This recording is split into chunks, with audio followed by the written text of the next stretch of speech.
I'm on my way home. I left Layton, Utah this morning, about an hour ago, so 10:30 local time, and I'm making my way up into Idaho. And I see there's some snow on top of the foothills here, so hopefully I don't get into any trouble when I go through the mountain passes. A little nervous about that, because I know that they've had a lot of precipitation, and up in the mountains, obviously that is snow. But I'm not going to worry about it too much. I'm just going to enjoy the ride home, because a lot of this I didn't get to see because it was dark. And it's really, really pretty out here. Nice rolling hills. I mean, it all looks yellowish now because it's been so dry, but it's still pretty. So I will check back with you guys in a few hours and let you know what my progress is. So, see you guys. I was just thinking, I mean, I've been on an open road for a while, and of course that just lends itself to a lot of introspection and thoughts. And I was just thinking about Matt and I and the dynamic that we had, and the love we had for each other. And you know, I won't say sometimes, I never give myself credit for my part in the relationship. Sorry, because I am gonna cry. So I was thinking about Matt in his last few years of life, and how God put me in his life for a reason. And I'm so thankful that he did, because I was there to take care of Matt when he needed it. He needed somebody like me. I looked up to him and I adored him and I loved him so much. And I would do anything for him, and I did. It was really hard watching him deteriorate too.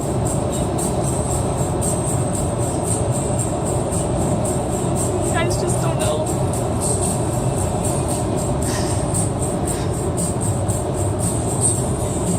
So,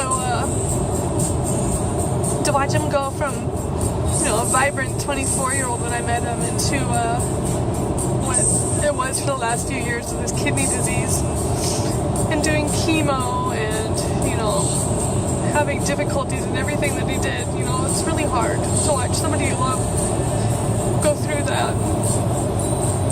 And I had this thought the other day that it would have been really hard on him if he had to sit there and do dialysis and kidney treatments and kidney transplants. And I think God knew best when he called Matt home. He knew what he was doing, and I can't be angry about it, because it would have been super hard to watch him deteriorate even further. So God waited until we had that amazing trip, and then he called him home, and he was at home. Matt was comfortable on the couch, when he went. So not many people get that opportunity, and he didn't have to waste away in the hospital. He didn't leave me with a ton of debt. And to get back on track, sorry. So I was thinking about my role for him. And, like I said, I was there to, make sure that he was always comfortable, and, get him whatever he needed if he was hurting, make sure he was taking his medicine, even though he was way better at that than I was. When his legs were cramping from all the diuretics he was on, I was there to help him, work out those cramps, and, try to comfort him and tell him I love him as best as I could when those things were happening. And when his diet had to change, my cooking skills were put into use, and I was able to take the recipes that he knew and loved and turn them into low sodium recipes that we were both able to enjoy. So I know that we were together for a reason. Just like he came into my life at a very critical time. I just turned 17.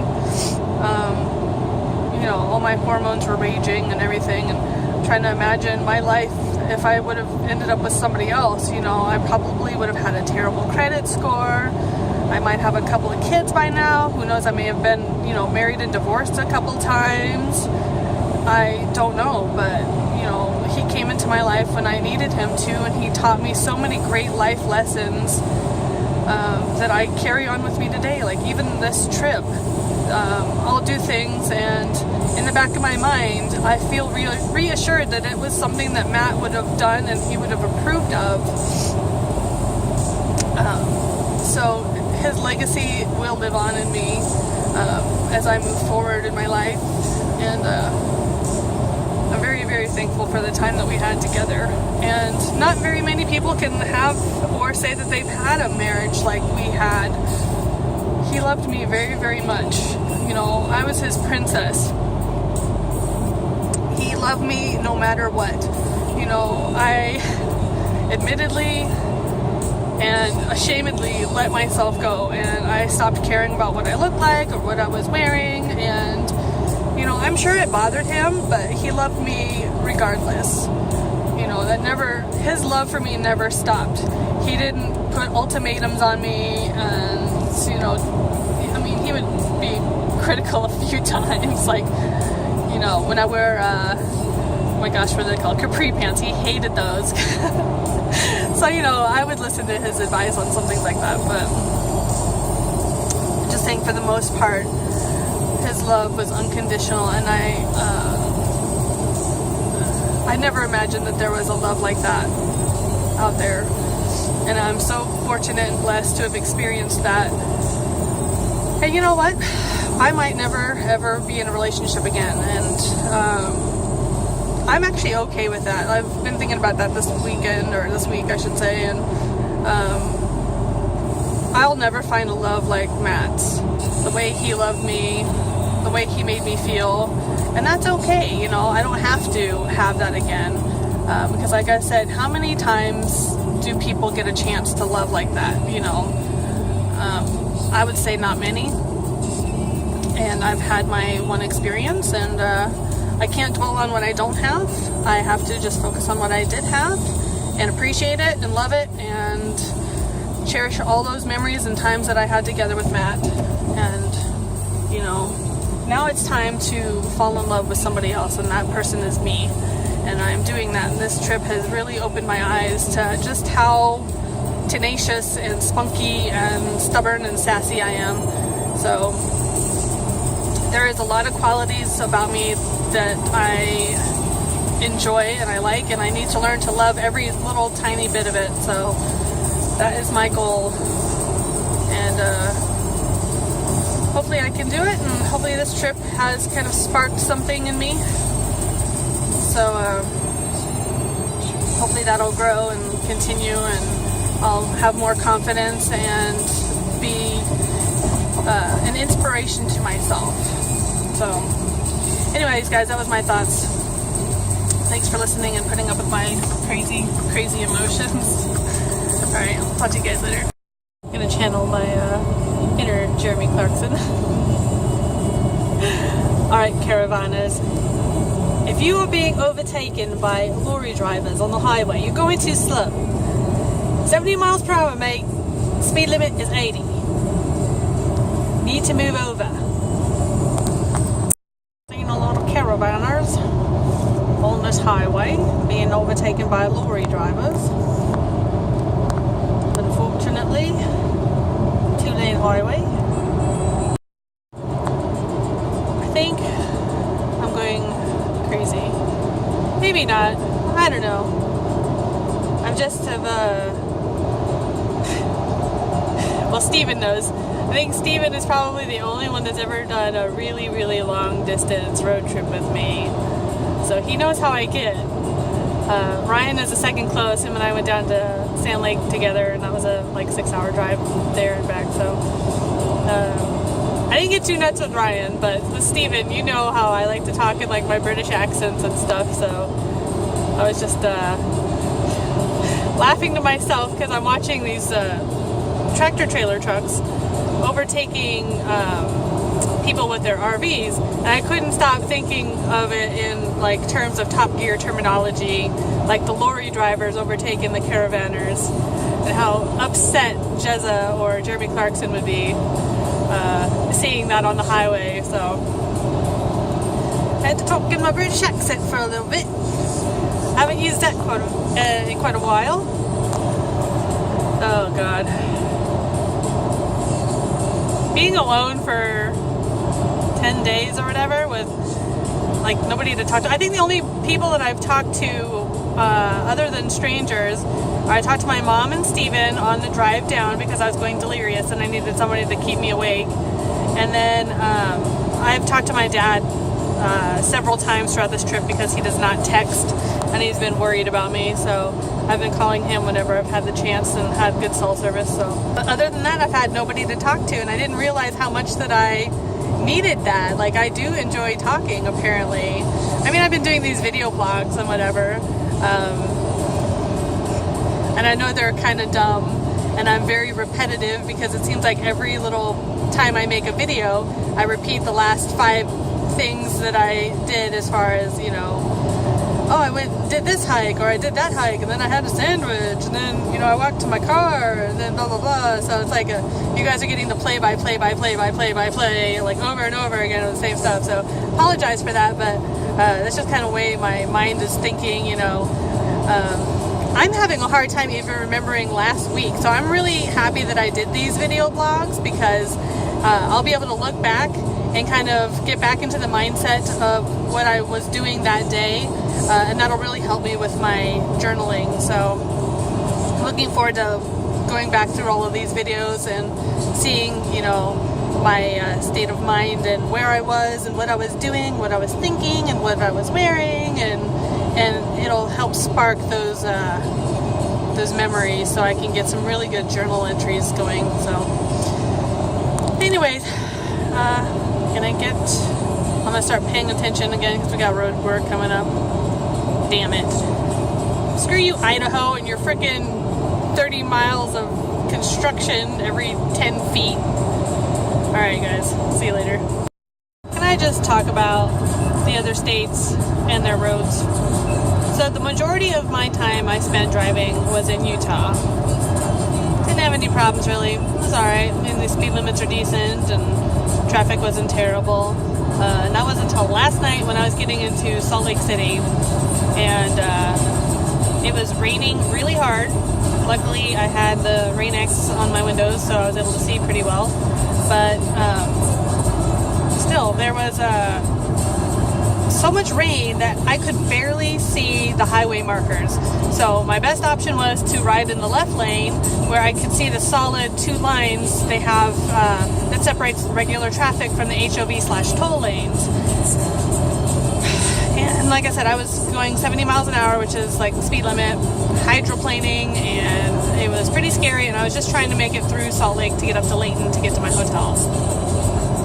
So Salt Lake City, you guys need to work on your lane markers because I felt like there were some times when I was guessing. I was like, I guess I'm in the right lane. Like, there's a car over on my left, there's a car on my right, so I guess this is where I'm supposed to be. And that's pretty sketchy when you're driving and it's dark and raining. So work on that. Idaho, as mentioned previously, there are frickin' signs saying road work, and then you get up to it and I'm not kidding when I say this, there's like 5 to 10 miles of cones and nobody's working. There's just cones blocking up one lane of the highway. There's no equipment, there's no people, there's nothing. Just cones blocking off half the highway. Why? Why do we need that? We don't need that. We need to get home. We don't need to be funneled down into one lane, which is almost causing accidents because people are cutting each other off and being stupid. Like I was talking about earlier, trucks cutting off, you know, the caravanners. I don't even know, RV people. I like to call them caravanners. So yeah, Idaho, you've got a ton of work.